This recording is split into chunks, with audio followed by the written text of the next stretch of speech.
Hey, welcome to Digging into the Bible. My name is Jim Barnard. This is a production of Tiller Coaching. All right, well, it's day 62. Thank you for joining me. We are in day 2, part 2 of the Woeattitudes. And for real, I Googled this, and I don't see Woeattitudes or anything remotely close to it. So, beep boop, trademarked. I don't think that's how that works, but feel free to use it because it's great. No charge or small charge, whatever. It's all good. But there's so many similarities between this section to me and the Beatitudes, and I'll get into that shortly after we dig in. This is Matthew chapter 23, starting at verse 25. Woe to you, scribes and Pharisees, hypocrites! For you clean the outside of the cup and the plate, but inside they are full of greed and self-indulgence.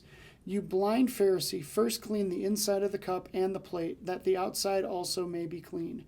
Woe to you, scribes and Pharisees, hypocrites!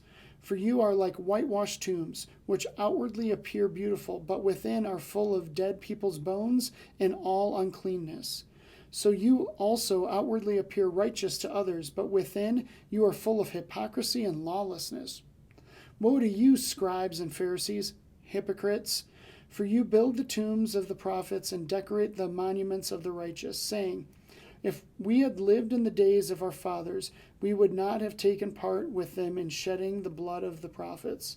Thus you witness against yourselves that you are sons of those who murdered the prophets. Fill up, then, the measure of your fathers. You serpents, you brood of vipers, how are you to escape being sentenced to hell?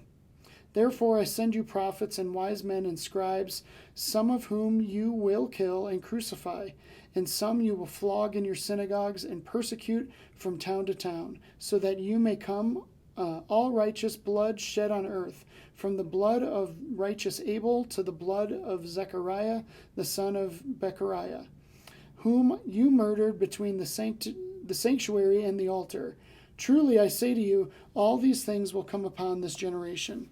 O Jerusalem, Jerusalem, the city that kills the prophets and stones those who are sent to it. How often would I have gathered your children together as a hen gathers her brood under her wings, and you were not willing. See, your house is left to you desolate. For I tell you, you will not see me again until you say, blessed is he who comes in the name of the Lord. Okay, so the Beatitudes. Let's start there, back in chapter 5. It was, blessed are the poor in spirit, those who mourn, those who are meek, those who hunger and thirst for righteousness, those who are merciful, those who are pure in heart, those who are peacemakers, and those who are persecuted. And, there's a very rhythmic part to it, like blessed is, and then it's rapid fire. It seems to me the same way. Instead of blessed, he's saying woe. And so, one part here is like, man, are you living the blessing or are you living the woe? I don't know. That's just something that hits me where I'm at. But all these like woe statements seem to combat and be like the other side. Like instead of being meek, you clean the outside of the dish. They just seem so in line but opposite of the Beatitudes. Also, the other thing that seems to draw in comparison is the Beatitudes are like the first thing that we hear in Jesus' public ministry. And actually, this is the last thing that we hear in Jesus' public ministry. From this point out, it is him speaking with the disciples. It is him being confronted with, being murdered.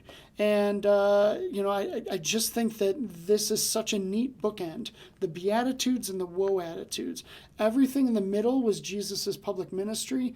And I don't know, that just seems weighty to me. Maybe that's not significant at all. But, I think that these woe statements are, statements that we all need to take heed of. It is so easy to fall into line with not being meek, and to fall into line with not being merciful. And the Pharisees and these priests, these chief priests, they're living that.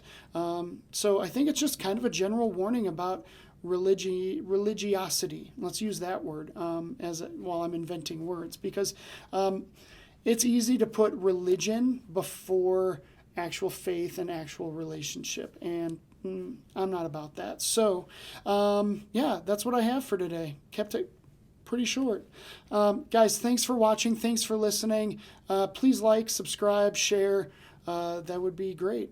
I will see you tomorrow for day 63 as what do? We are starting Matthew chapter 24. I'll see you then.